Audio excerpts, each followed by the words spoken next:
acidentes, ou seja, a pessoa que for flagrada tendo consumido álcool, a detenção já é de 6 meses a 3 anos. Bom, vamos então ouvir a opinião dos nossos convidados. O doutor Raul Abrão Mariano está conosco. Doutor, seja bem-vindo. Boa tarde ao senhor. Muito boa tarde, Adalberto. Muito boa tarde, doutor Antônio. Como é que vão? E também o doutor José Dias Júnior. Doutor, seja bem-vindo. Boa tarde. Boa tarde, doutor. Boa tarde. Eu vou só colocar uma outra informação, porque quando a gente fala de lei seca e o objetivo era justamente reduzir o número de acidentes, além dessa redução de 2008 a 2014, de praticamente 7 pessoas mortas a cada 10 mil veículos, ela caiu para 5. Ou seja, dá para averiguar que a aplicação da lei teve impacto nisso. E um prazo um pouquinho maior, de 2008 a 2016, para se ter uma ideia, teria sido evitado, obviamente isso é uma estimativa importante, 41 mil mortes. Mas tem também um impacto econômico das pessoas se acidentarem e ficarem, obviamente, com problemas de saúde depois do acidente, ou pessoas que morrem daquilo, além, evidente, de todo o problema envolvendo o seguro das pessoas, ou seja, do atendimento médico delas. A economia com evitar acidentes, além, obviamente, de preservar a vida das pessoas, isso é o mais importante, chegou a 74 bilhões e meio. Bom, vamos lá para a gente tentar entender exatamente se a gente precisa de leis mais rígidas ou se a gente precisa de mais educação e conscientização. Doutor Raul Abrão, eu começo com o senhor. Qual a sua opinião? Qual é o melhor caminho? Porque a gente ainda tem acidentes de pessoas que consumiram álcool e foram para a estrada depois dirigindo, seja nas ruas da cidade ou, no caso das estradas, independentemente se federais, estaduais ou vicinais entre os municípios. Perfeito. Bom, Adalberto, a primeira questão que você coloca realmente é muito relevante, né, que se trata de a necessidade do recrudescimento das leis ou de uma criação de conscientização geral. A gente sabe que muitas vezes as leis acabam por não pegar, né, seja por falta de fiscalização ou seja por uma contrariedade a um hábito muito comum do brasileiro, mas certo é também que muitas vezes as leis precedem a criação de novos hábitos. A gente pode citar o exemplo do consumo de cigarros em lugares fechados ou até o cinto de segurança quando a gente fala em trânsito mesmo, né? O consumo de álcool ao volante, creio que seja um ponto pacífico, ele é efetivamente muito prejudicial à sociedade, seja pelos efeitos deletérios sociais, né, dos acidentes, seja também pelas decorrências econômicas, como você muito bem introduziu aqui. O Supremo Tribunal Federal já teve a oportunidade de enfrentar 2 vezes o tema relacionado à lei que impede a venda de bebidas alcoólicas nas rodovias federais, entendeu pela constitucionalidade, né? Eu vou nesse sentido também, Adalberto, entendo que é plenamente possível esse tipo de lei, seja em rodovias federais, seja em rodovias estaduais, mas gostaria também de ouvir a opinião do meu colega aqui. Doutor José Dias Júnior, qual a sua opinião diante dessa situação? Porque eu confesso, e a razão pela qual dessa enquete é porque eu tendo a desconfiar de quando se tem tutela do Estado ou tutela excessiva do Estado. Eu me lembro de uma discussão de corrupção em que as pessoas, não, precisa ter leis mais rígidas. Não, ninguém desconfia, ninguém é contra leis rígidas. Só que eu fico imaginando, eu precisaria ter um fiscal para cada cidadão desse país. E eu preciso acreditar que o fiscal seja honesto. Então, neste caso da bebida alcoólica, a pessoa pode estar pode não comprar na estrada, mas pode estar com a bebida alcoólica que ele comprou, por exemplo, no trecho urbano daquela rodovia, ou que já está no carro onde ele comprou. Qual é a sua opinião, doutor? Bom, veja bem, a questão do trânsito, eu sempre digo, o trânsito ele é inteligente. As regras de trânsito, se elas forem cumpridas de maneira correta, elas podem trazer um trânsito mais prudente, um trânsito mais seguro. A questão de limitar a venda de bebidas alcoólicas nas estradas federais, elas ficam restritas somente às estradas. Se aquele restaurante, bar ou qualquer coisa esteja dentro do município, a venda é permitida. Então, assim, ela acaba não tendo a capacidade de trazer a ideia do legislador, que é realmente acabar com a venda, e acaba trazendo brechas. É aquilo que você falou mesmo, o que tem que conscientizar é o motorista, através da educação, é fazer campanhas mostrando que bebida e direção não combinam, mas infelizmente o nosso país ainda está um pouco atrasado em relação a manter as suas regras claras. Então, eu sempre falo, se você for beber, você não dirige. Se você for dirigir, você não beba. Não é a proibição, porque como você bem pontuou, se a pessoa sai da cidade com uma bebida alcoólica dentro do carro, ela pode consumir. E ela consumindo, ela está infringindo a lei, e aí está tendo um problema que ela vai ter uma suspensão de 12 meses na CNH dela, e dependendo do teor alcoólico, ela vai cometer o crime de dirigir embriagado, que aí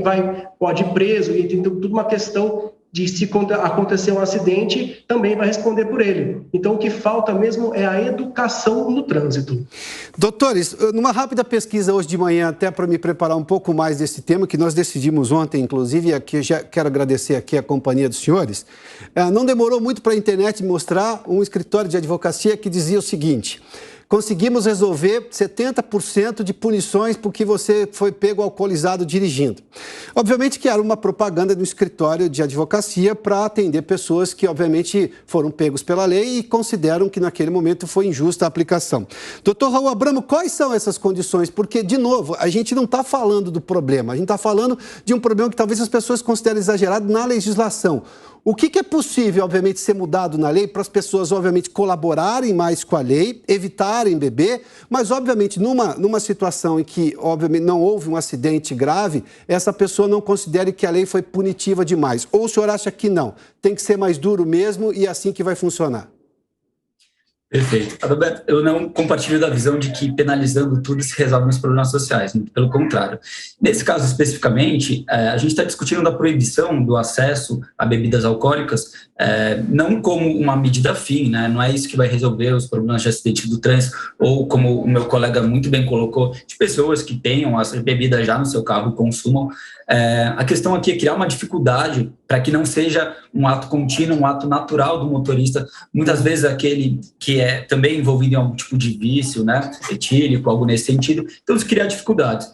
Ao se proibir essa disposição de bebidas, eu acredito que você tem, de fato, uma facilidade maior na fiscalização, porque você, enfim, tem que fiscalizar os estabelecimentos e não, de fato, o motorista, né, por exemplo, com rondas ou com blitz.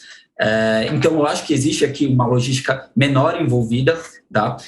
E, ao mesmo tempo, também, você não cai nesse perigo, né, de se supercriminalizar tudo, porque você está pensando aqui em sanções administrativas, né?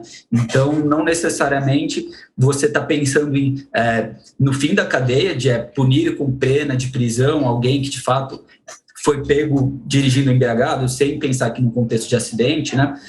E, de fato, você trabalha para que a sociedade caminhe numa naturalização de que essa conduta ela é deletéria para a sociedade, ela não é favorável, né?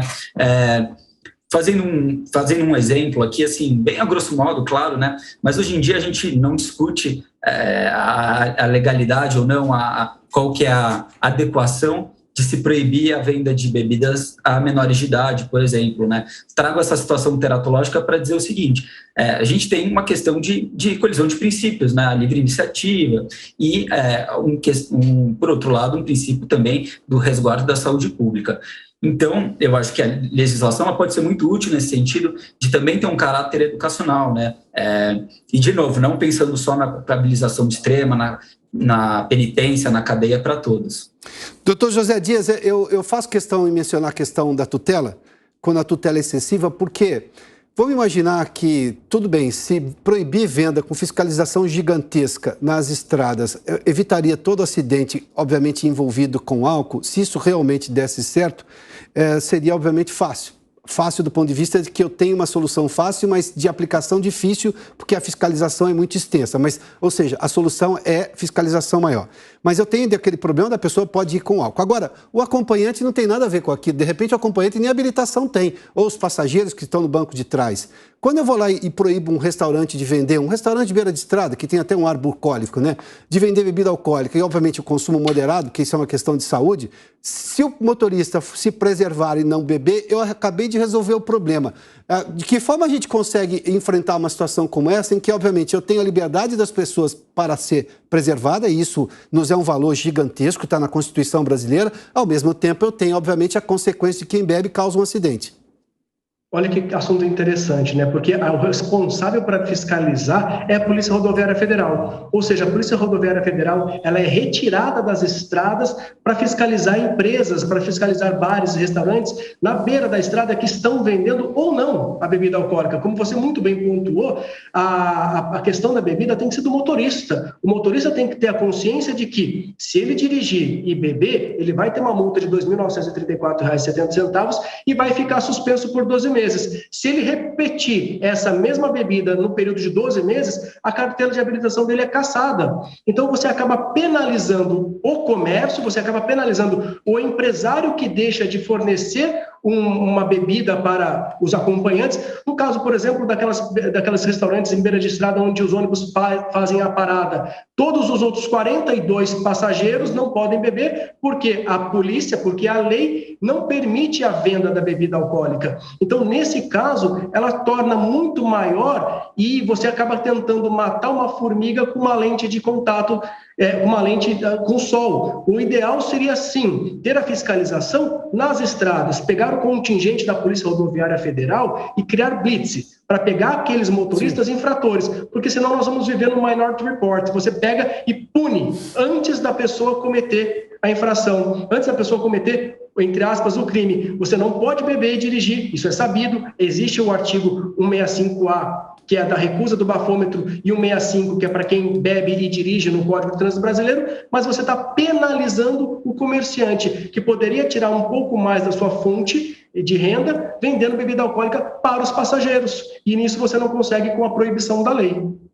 Doutores, como é que poderia ser aprimorada essa educação e conscientização? O doutor José Dias já fez menção aí, do ponto de vista da fiscalização, é bafômetro mais blitz de bafômetro nas estradas. Ou seja, eu vou separar, me permitam aqui o lugar comum, exatamente o joio do trigo. Quem bebeu, e obviamente é o joio, e o trigo que está só querendo, digamos, andar pela estrada. Mas a gente consegue objetivamente pegar quem bebeu e quem pode, obviamente, cometer um acidente lá na frente.